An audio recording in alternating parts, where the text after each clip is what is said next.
Om Swastiastu, Nama Budaya, Salam Kebajikan. Assalamualaikum warahmatullahi wabarakatuh. Perkenalkan kami dari kelompok 4, kelas 643A06, mata kuliah Kepemimpinan. Pada kesempatan kali ini, kami akan mempresentasikan tentang kepemimpinan seorang tokoh Bung Tomo. Sebelum masuk ke pembahasan, izinkan saya memperkenalkan anggota kelompok.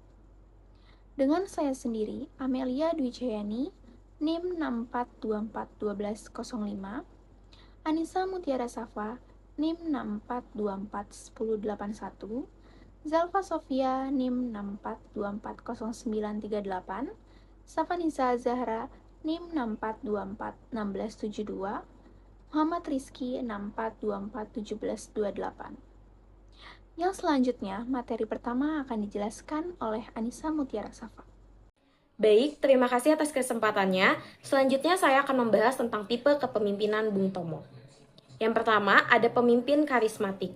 Bung Tomo memiliki daya, juang, dan semangat luar biasa yang membangkitkan motivasi rakyat. Yang kedua, rakyat juga mengikuti Bung Tomo karena keyakinan, emosi, dan inspirasi, bukan hanya karena jabatan. Yang ketiga, pidato-pidatonya mampu menggugah semangat juang rakyat Surabaya pada waktu itu. Dan yang terakhir menjadi simbol keberanian dan keteguhan hati dalam mempertahankan kemerdekaan.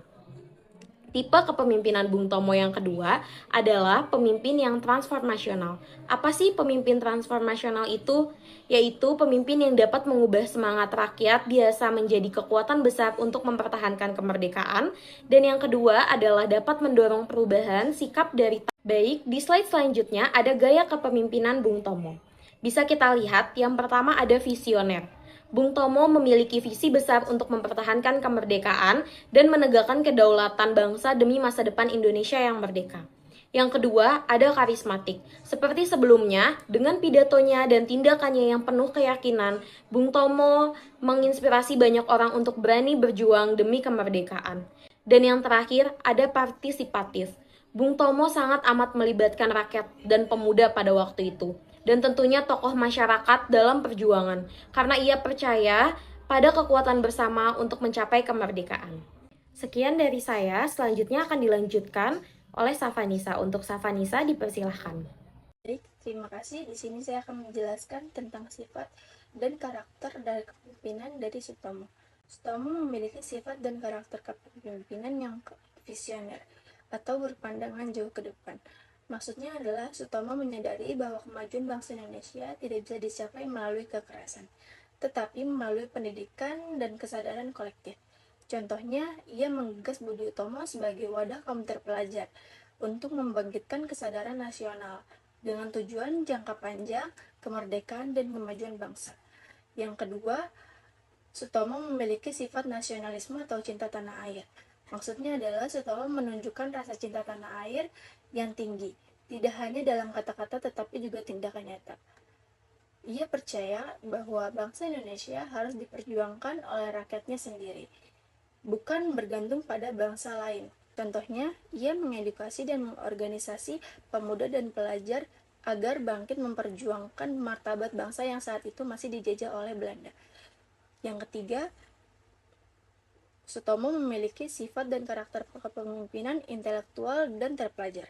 Maksudnya adalah Sutomo adalah seorang dokter lulusan Stovia atau Sekolah Kedokteran Hindia Belanda. Ia termasuk dalam kelompok pribumi terpelajar yang masa itu jumlahnya sangat sedikit.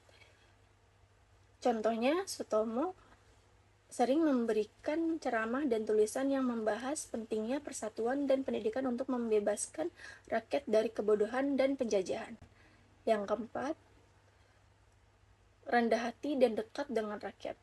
Meskipun pendidikan tinggi dan termasuk golongan elit pribumi, Sutomo tidak sombong. Ia tetap membaur dengan masyarakat biasa. Ia tidak memisah dirinya dari rakyat kecil dan sering melakukan pengabdian sosial, seperti mengobati rakyat tanpa bayaran. Contohnya, setelah menjadi dokter, ia memilih untuk mengabdi di daerah-daerah, bukan hanya di kota besar. Kemudian, ada komunikatif dan inspiratif. Sutomo memiliki kemampuan berbicara dan menulis yang baik, sehingga mampu menginspirasi generasi muda untuk ikut berjuang. Ia tidak memaksa kehendak, melainkan membuka ruang dialog sehingga ide-idenya bisa diterima secara luas. Contohnya, dalam forum Budi Utomo, ia tidak memaksa pendapatnya, tetapi mendorong diskusi dan kebebasan berpikir.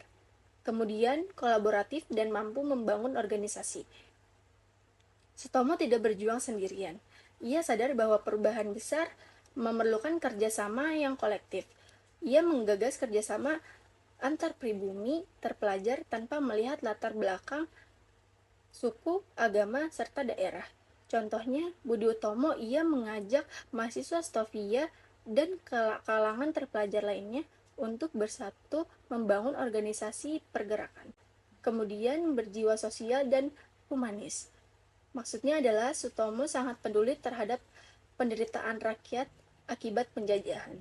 Ia tidak hanya mengobati penyakit fisik sebagai dokter, tetapi juga berusaha menyembuhkan penyakit sosial, seperti kemiskinan, kebodohan, dan keterbelakangan. Contoh nyatanya, keterlibatannya dalam berbagai kegiatan sosial menunjukkan bahwa ia bukan hanya pemimpin politik, tapi juga pemimpin moral. Dari materi ini, kesimpulannya adalah Sutomo adalah sosok pemimpin yang ideal.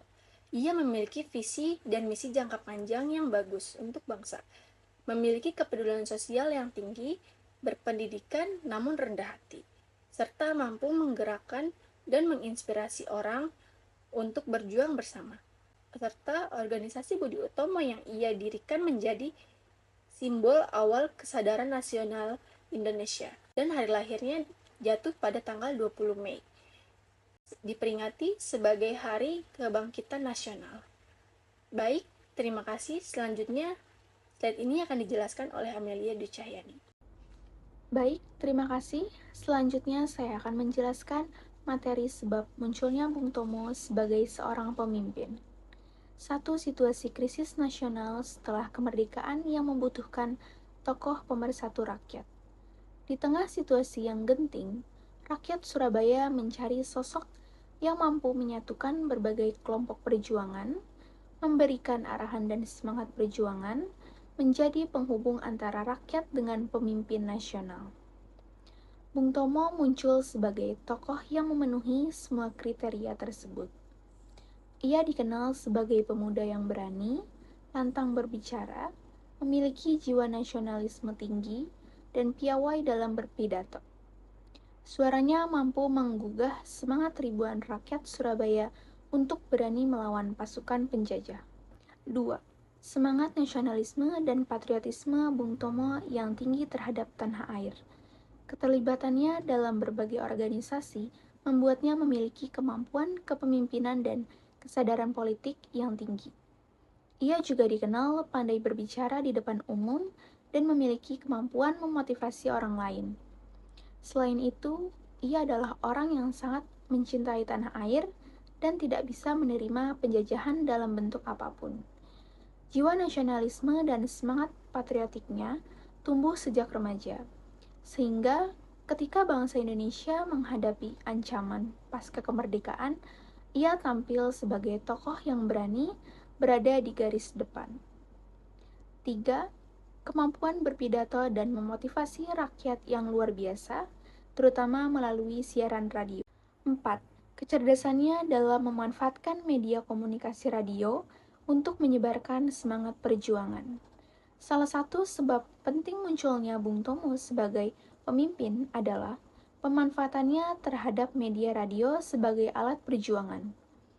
Ketika situasi Surabaya memanas, akibat insiden tewasnya Brigadir Jenderal Malabi, Komandan Tentara Inggris, pihak sekutu mengeluarkan ultimatum agar rakyat Surabaya menyerahkan senjata dan menghentikan perlawanan. Melalui radio pemberontakan yang dikelolanya bersama kelompok pejuang, Bung Tomo menyampaikan seruan-seruan yang menggugah semangat rakyat. Pidatonya terkenal sangat membakar semangat. Di antaranya, selama banteng-banteng Indonesia masih mempunyai darah merah yang dapat membuat secarik kain putih menjadi merah dan putih, maka selama itu kita tidak akan menyerah kepada siapapun juga. 5. Dukungan rakyat Surabaya yang melihatnya sebagai simbol perlawanan dan kepemimpinan moral. Pertempuran Surabaya pada 10 November 1945 merupakan salah satu peristiwa terbesar dalam sejarah perjuangan bangsa Indonesia. Dalam pertempuran tersebut, Bung Tomo berperan penting sebagai pengobar semangat juang rakyat. Ia bukan pemimpin militer yang memimpin pasukan di medan tempur secara langsung, tetapi pemimpin moral dan penggerak rakyat yang mampu menjaga semangat perjuangan tetap menyala di tengah situasi berat.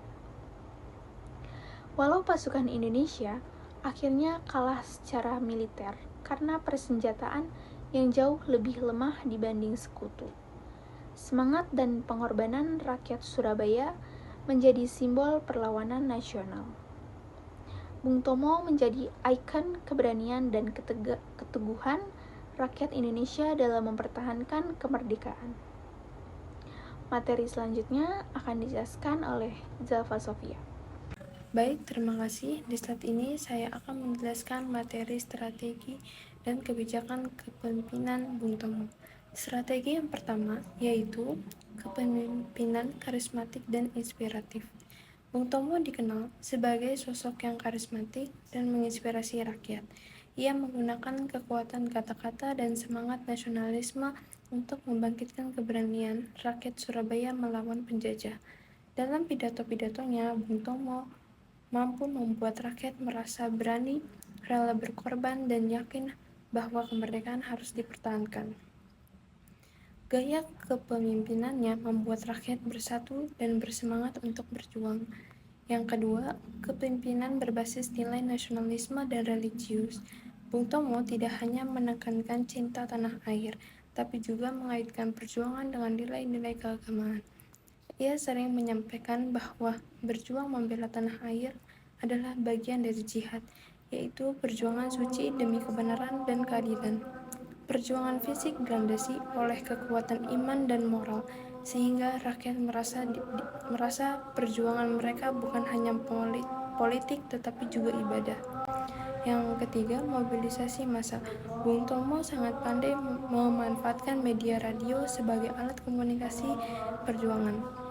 Melalui siaran radio, ia menyampaikan seruan perjuangan, membakar semangat rakyat, dan menyebarkan pesan persatuan. Strategi ini membuat pesan kemerdekaan menjangkau banyak orang secara cepat dan efektif, terutama di masa sulit komunikasi saat itu. Kebijakan yang pertama, kebijakan persatuan rakyat. Bung Tomo selalu menekankan pentingnya persatuan bangsa. Ia mengajak seluruh rakyat Indonesia untuk bersatu melawan penjajah tanpa membeda-bedakan suku, agama, maupun golongan. Bung Tomo ingin agar seluruh rakyat merasa satu tujuan, yaitu mempertahankan kemerdekaan Indonesia. Persatuan adalah kekuatan utama bangsa. Yang kedua, kebijakan pertahanan rakyat. Bung Tomo memperkenalkan gagasan bahwa setiap warga negara punya tanggung jawab dalam mempertahankan kemerdekaan. Jadi, bukan hanya tentara yang berjuang, tapi seluruh rakyat dari pemuda, perempuan, hingga masyarakat sipil ikut berperan menjaga kedaulatan bangsa. Yang ketiga, kebijakan moral dan etika. Beliau menekankan bahwa perjuangan harus dilakukan dengan niat yang tulus demi kepentingan bangsa, bukan demi kepentingan pribadi atau politik. Ini menunjukkan bahwa Bung Tomo memimpin dengan hati dan nilai moral yang tinggi. Ia ingin perjuangan dijalankan dengan keikhlasan dan kejujuran. Yang keempat, kebijakan kepemimpinan berdasarkan keteladanan. Sebagai pemimpin, Bung Tomo menjadi teladan dengan sikap berani, jujur, dan rela berkorban. Ia tidak hanya memberi perintah, tapi juga turun langsung ke lapangan dan berjuang bersama rakyat. Keteladanan inilah yang membuat rakyat percaya dan semangat berjuang di bawah kepemimpinannya. Pengaruh kepemimpinan Bung Tomo. Yang pertama, membangkitkan semangat nasionalisme. Bung Tomo dikenal sebagai orator ulung yang mampu membangkitkan semangat juang rakyat Indonesia melalui pidato-pidatonya yang berapi-api di radio. Ia menanamkan rasa cinta tanah air, keberanian, dan keyakinan bahwa kemerdekaan harus dipertahankan dengan segala cara. Kata-katanya mampu menggugah hati rakyat untuk bangkit melawan penjajah, meskipun dalam kondisi serba terbatas. Yang kedua, menumbuhkan persatuan dan solidaritas rakyat. Kepemimpinan Bung Tomo mampu menyatukan berbagai lapisan masyarakat, mulai dari pemuda, tentara, santri, hingga rakyat biasa, dalam satu tujuan, yaitu mempertahankan kemerdekaan. Ia menegaskan bahwa persatuan adalah kekuatan terutama bangsa, dan tanpa kebersamaan perjuangan tidak akan berhasil. Semangat solidaritas ini menjadi fondasi penting dalam menghadapi serangan penjajah di Surabaya tahun 1945. Yang ketiga, keberanian dan ketegasan. Bung Tomo adalah sosok pemimpin yang berani dan tegas dalam mengambil keputusan. Ia tidak gentar menghadapi ancaman dari pasukan musuh yang jauh lebih kuat. Ketegasannya terlihat dalam memimpin rakyat Surabaya untuk tetap bertahan melawan pasukan sekutu. Sikapnya menunjukkan bahwa pemimpin sejati harus siap mengambil resiko demi kepentingan bangsa dan negara. Yang keempat, menjadi simbol perlawanan dan pahlawan nasional.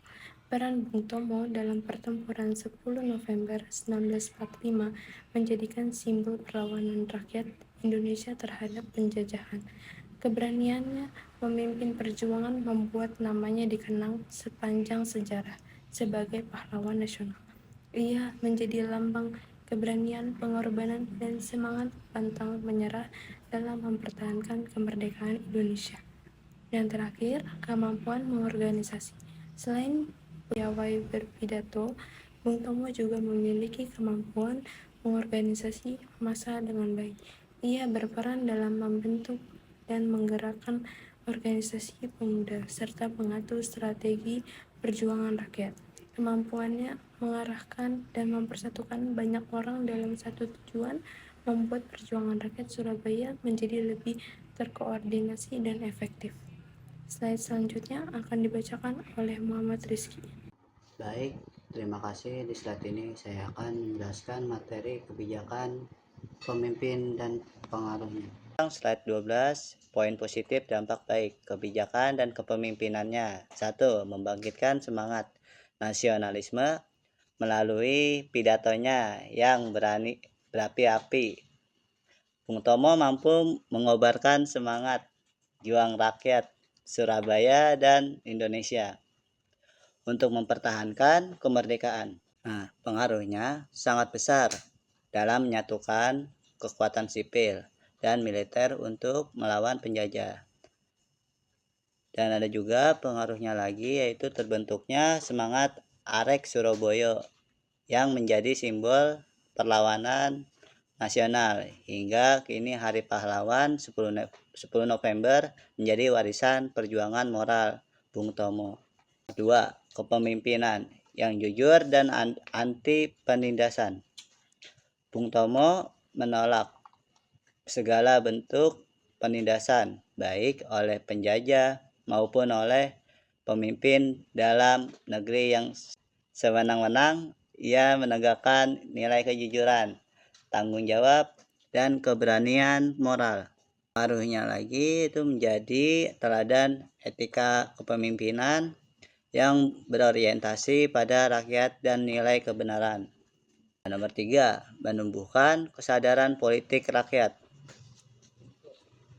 Dengan gaya komunikasinya yang sederhana tapi membakar semangat, Bung Tomo membuat rakyat menyadari pentingnya partisipasi dalam perjuangan dan pembangunan bangsa. Pengaruhnya yaitu rakyat menjadi lebih berani, percaya diri, dan merasa memiliki tanggung jawab terhadap nasib bangsa. 4. Menolak ketidakadilan sosial. Bung Tomo sering mengkritik pemerintah yang dianggap tidak berpihak pada rakyat kecil atau menyimpang dari cita-cita kemerdekaan.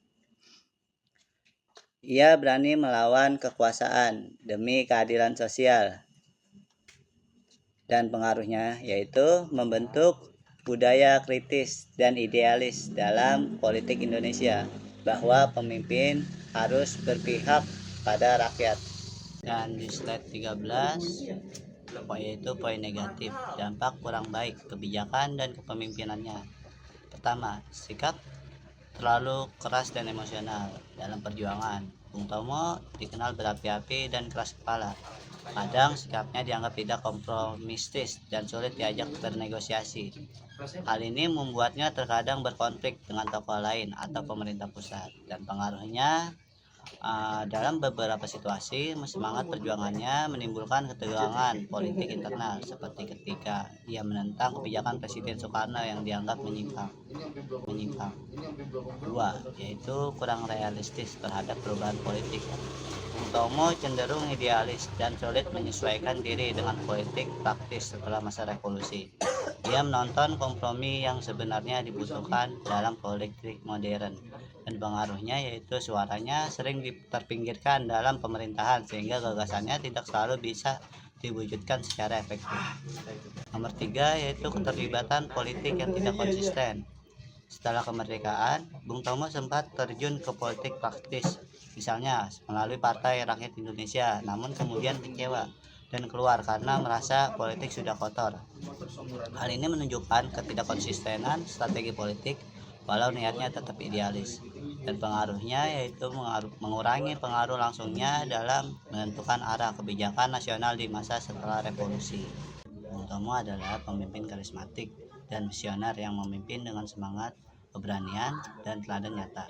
Sifat dan karakternya yang tegas, berani, nasionalis, dan inspiratif muncul karena situasi perjuangan kemerdekaan yang menuntut kepemimpinan kuat untuk mempersatukan rakyat melawan penjajah. Strategi dan kebijakan kepemimpinannya seperti memotivasi rakyat melalui pidato berapi-api dan melibatkan masyarakat dalam perlawanan berhasil membangkitkan semangat juang kolektif. Kepemimpinan Bung Tomo memberikan pengaruh positif berupa persatuan, keberanian, dan nasionalisme. Meskipun dalam beberapa situasi juga menimbulkan resiko konflik dan ketegangan akibat semangat perlawanan yang tinggi. Secara keseluruhan, Bung Tomo menjadi teladan kepemimpinan yang menginspirasi generasi muda hingga kini. Demikian presentasi dari kelompok kami yang dapat disampaikan.